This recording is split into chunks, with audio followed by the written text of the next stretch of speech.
Okay, teacher, good evening. Um, Today we are gonna talk about Karate Do.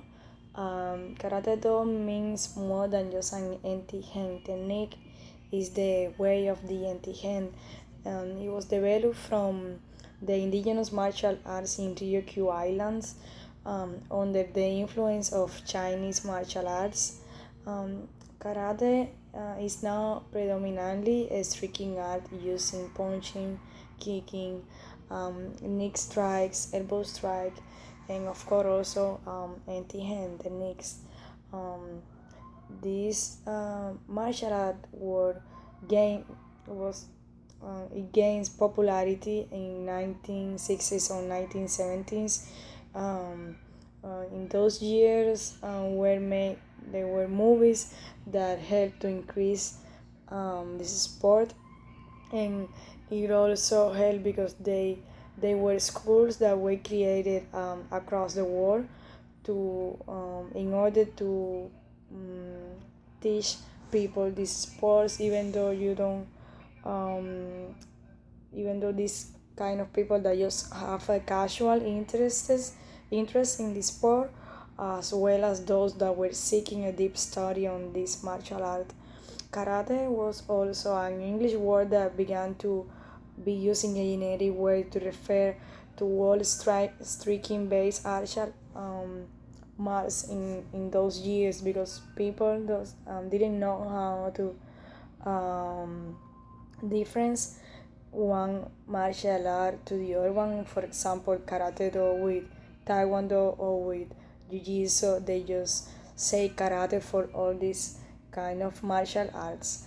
Um, Karate is also not recognized as an Olympic game, even though while the World Karate Federation claims that there is more than 100 million people that practice karate around the world, um, it's still not recognized as an Olympic game. So it has um, the World Cup, the World Karate competition, the World Cup, that is the best that they can um, that they can do. Is This is the major competition that these practitioners of karate has. Um, Gishin Funakoshi was one of the founders of Karate Do, and he believed that one should be unwildly humble and unwildly gentle, because um, he explained that karate practitioners should not um, practice these sports on the street or in order to hurt another person. It is also said that there is we have to be it has to be a courtesy, and you cannot um, like hit other persons even when they hurt you, when they are arguing with you. You just have to, because karate practitioners all are supposed to know a way that they can defend themselves, but they cannot use it against another person.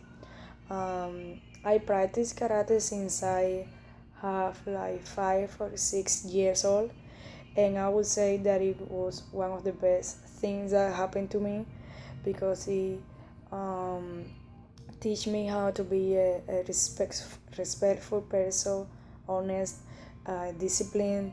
Um, it showed me this great um, manners on um, how to behave in front of another people. And when we are kids, we are just learning. I think this is one of the best way that I could learn besides my parents. It's one of the best things that happened to me. He teach me how to be an independent woman and how to sacrifice when we are hunting for something that we want. It teach me that we have to sacrifice some things in order to get another ones. So I would say that it's a sport that is it worth to practice. And So it's divided in some ways of competition that are kata, that are that you just have to show these techniques by yourself. There is also komite, that is a fight with another rival under a referee that is gonna say who is winning the battle by points. And it's also practice on on a way that you can know how to defend yourself when you are in a danger situation. So it's really good for men and for women too, because it is good it is good to know how to defend yourself. So teaching, this is sort of what I researched and a little bit of my opinion. I hope you like it. I hope you enjoy it. Okay, thank you and have a good night.